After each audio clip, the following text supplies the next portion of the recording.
Hi everyone, this is your host MÍtalks, and welcome back to the NSSR, where we're encouraging you to run your own race to medical school one day at a time. This is part 2 of a 5-part series titled MÍtalks Tactics, 5 Steps to Deciding on Medicine as a Career Choice.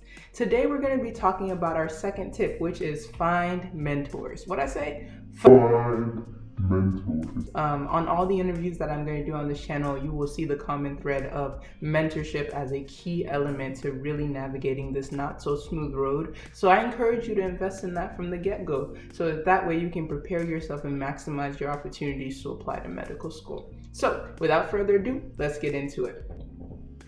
First of all, who is a mentor? I think that's a really good question to answer before we go into finding a mentor, talking to a mentor, all this stuff, right? So who is a mentor? For me, a mentor is somebody who can guide you, who can encourage you, who can challenge you, and who can support you in this journey, usually from a place where they're farther along in that journey than you are. So those are a couple elements to think about when you're thinking about who can be your mentor. Now, your mentor can be all of those things, or your mentor can be some of those things, but those are the main things that I want you to think about when you're saying, is this person qualified as a mentor? Can this person potentially be my mentor? Do I really want to engage with this person as a possible mentor? So let's get into each and every one of those. The first thing I want to think about is guidance and counseling. So a mentor, at least a good mentor, will listen to you. That's very, very important. Someone who doesn't listen to you cannot advise you. Someone who doesn't listen to you cannot guide you. You need someone who is willing to hear you out, hear your struggles, hear your current situation, and partner with you, because this is your journey at the end of the day, but these people are here to guide you through it. So when it comes to guidance and counseling, a good mentor will be able to offer you the pros and cons of whatever decision that you're making, because usually they're, like I said, they're farther along in that journey than you are, and so they've kind of identified what the potential consequences of the things that you're deliberating are. And so, for instance, if you're thinking about taking a gap year versus going straight into medical school or applying, whether you're thinking about working as an EMT or working as a scribe, whether you're thinking about traveling abroad or staying local, of course pre-COVID, I don't know if anyone has a choice about that now, but whatever. They're going to give you the pros and cons of that from their experience, from collective experience of their colleagues or their partners, what have you. And they're going to give you whatever resources that they know to be able to help you accomplish that goal. So one thing that is key with a mentor is the ability to connect you. A mentor is not supposed to be a static relationship. It's supposed to be dynamic, but also it's supposed to breed network, right? A good mentor is someone that if they don't know the answer, they will find out for you, or they will connect you to someone who can find out for you. And so from a good mentor, you should really look forward to interaction with even more people, into a deeper relationship with whatever career choice you're pursuing. So that's a really good point to think about, especially when you're meeting a mentor, looking at a mentor, but we'll get into that in a minute. So the next thing that they'll do is they'll provide motivation and an encouraging perspective, because let's be real, there are times when you get into this journey, you hit a big bump and that bump hurt, and you fell and you don't feel like getting back up because that one was a big one, and you are disappointed within yourself. You may think that you can't do it. You may think that you're not cut out for this, or you're not good enough, or this is no longer an option for you. A good mentor will say, no, that's not what we said earlier. We said this was the only thing that we felt fulfilled doing. Yes. And so they will help you and encourage you to pick you back up out of that rut that sometimes our life experiences can throw us in. And so a good mentor is somebody that can easily say, no, you can do this and you will, and we're here to help you. The other thing is a good mentor can challenge you. Now, this is also important because you need to know yourself, right? You need to be willing to be challenged. If you want to have a sustainable mentor relationship, you need to be able to be willing to be challenged. You need to be able to accept criticism. You need to accept a challenge to your current perspective. And that's what good mentors do. Because sometimes you may say, I think that I have to go straight to medical school because of X, Y, Z, and that's the only way I can do it. And the mentor will look at you and say, hey, based on where you are, there are other options that you may need to think about to maximize your chance of being able to successfully go to medical school. Or, they may say you were disappointed at this bad thing happening, or this test, or this MCAT, or this disappointing experience. But what has it taught you? Challenging the perspective that you are currently a victim and, you are no longer cut out for medicine. They may reframe what you are going through and say, hey, what is this teaching you? What is it growing in you? What is it producing in you that you may need one day for your patients? And so that's what a good mentor should be able to do. But also for them to do that, you have to be on the receiving end, willing to take it. And that's difficult. And I say that because personally, it has been hard sometimes to be able to hear, like, you need to change your perspective on how you're looking at these things. You're not looking at them correctly. But I've learned over time that, accepting criticism, accepting rebuke, that's a harsh word, but you know what I mean. Being able to listen to that is very helpful because you're going to get it all your life. People are going to be around you to correct you and redirect you and reframe things for you all the time. And to grow as a human being, you have to be willing to accept that. The last thing that I want to say is that a good mentor is always looking out for you. And that is important to stress because, when you look at people and how they advise you, you can usually tell if they're a good mentor or not because of their motive. A good mentor it's not a source of discouragement, for one thing. A good mentor is not going to say, I don't think you can do this. I don't think this is something that you are cut out for. A good mentor is not going to say, this is impossible.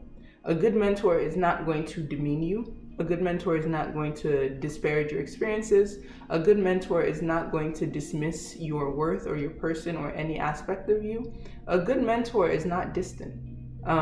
That's a hard one to digest because, part of being a good mentor is being consistent and being available. And I'm talking to myself here because I mentor a lot of people, and sometimes my life events can get in the way and I don't reach out as frequently as I need to. But to all the mentors out there, that's part of the component. It's a hard pill to swallow, but part of being a good mentor is being consistent and being diligent and continuing to look out for your mentees and reaching out to them.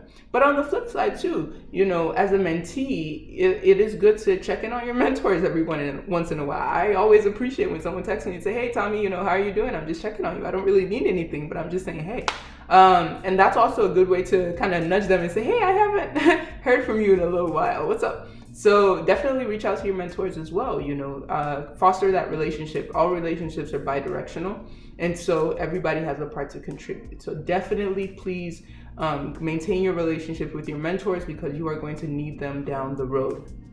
Now, we've talked about who a mentor is and who a mentor isn't, right? But another thing is, what can a mentor do? So a mentor can really be any type of person. They can be any professional. They can be in any area.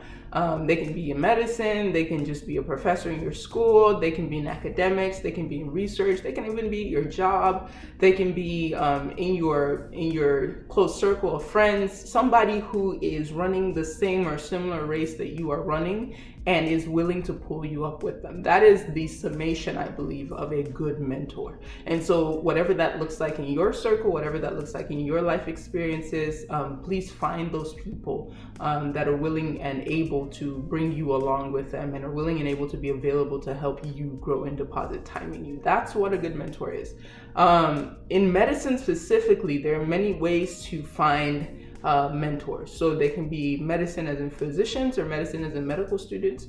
Either way, you can, reach out to people that you know locally. If you know a physician locally that you go to, or that, your children visit, or that your loved ones visit, reaching out to them and saying, hey, I'm starting this journey. I'm thinking about going into medicine. I would really love to pick your brain about this experience, about what you think it is and what it can do for me and how I can prepare myself. Connecting to those people locally are a great resource because you can see them more often and be in touch with them more frequently. But I know that not everyone has that option. And so I was brainstorming other ways that people can get in touch with mentors in medicine. And one way is if you are fortunate enough to still be on campus or you are still in college and navigating this, one option is the pre-med associations for medicine. I think of three off the top of my head. I know AMSA is one, the American Medical Student Association, MAPS is another. The Minority Association of Pre-Med Students, that is the little brother or little sibling to SNMA, which is a medical student component. And then also AED, Alpha Epsilon Delta, which is a pre-med honors society. So those are three that I can think of, but I'm pretty sure there are a lot more. where they are geared towards preparing pre-meds for medical school. And so they usually have a lot of opportunities. They have a lot of connections to physicians, either locally or regionally, that you can talk to and listen to, hear from their experiences and things like that. Now, if you're not on campus, what do you do? In this scenario, I think this global situation has actually afforded us an opportunity, because right now a lot of physicians, a lot of medical students are getting on social media to make themselves available to people who need mentorship, make themselves available to people who need advice and counseling, guidance, and things like that. So I know that on Twitter, hashtag pre-med Twitter is a really good supportive community. Hashtag med Twitter is also a really good supportive community if you want to reach out to medical students or to physicians as well.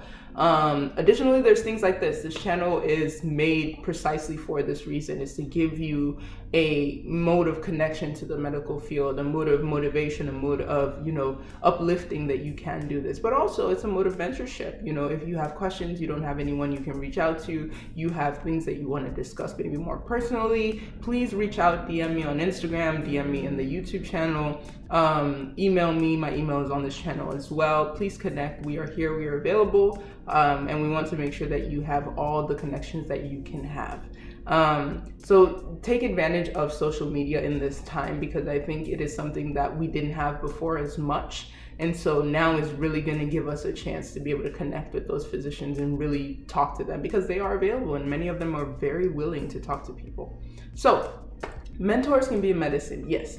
Mentors can also be in research, and that's something that we always talk about as a component, or not a component, it's not necessarily a component, but it's something that is usually done for preparation for medical school. So mentors can be in research. If you find a professor that is studying something that you're interested in college, visiting their office hours, talking to them, that is very daunting. And I know it's something that not many people are very comfortable with, but I will challenge you, because, networking is a skill that you will need for the rest of your life. And so taking those baby steps with these professors and reaching out to them, connecting with them, asking simple questions, are ways to kind of stick your toe in the water of networking, because you need to develop that skill as you continue to go higher in your career. So you can definitely talk to professors if you are someone that's doing research outside of school. For instance, if you're doing a master's program, a post-bac, if you're doing a PhD or any other type of, outside graduate work, that mentors in that area are also very useful, because they can help you get connected with resources in that specific field, or even in fields that you didn't think they were connected to. So definitely seeking those types of connections are very good as well. The other place, you can have them literally anywhere. You can have a coworker, you can have a teacher, you can have a supervisor, you can have somebody that coordinates your volunteer activities, you can have someone that coordinates any projects that you're working on, even outside of medicine, outside of school, whatever.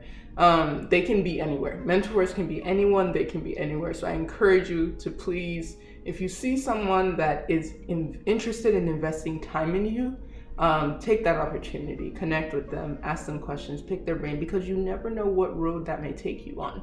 I interviewed someone who is coming up very soon, who talked about the fact that, his mentors guided most of his career, and the opportunities that he got were because his mentors were able to provide them to him. And so, you never really know what you may come across just by connecting to the right person. So if you see someone that is interested in investing time in you, again, take that opportunity. All right, so you know what a mentor is, you can identify one, you know them like the back of your hand, you know the qualities to look for. What next? We're going to cover that in the next video in this 5-series installment, and I encourage you to come back and look for more. This has been your host, Tommy Talks, and again, have some peace in your life today, stay encouraged, and have a wonderful day. Bye, guys.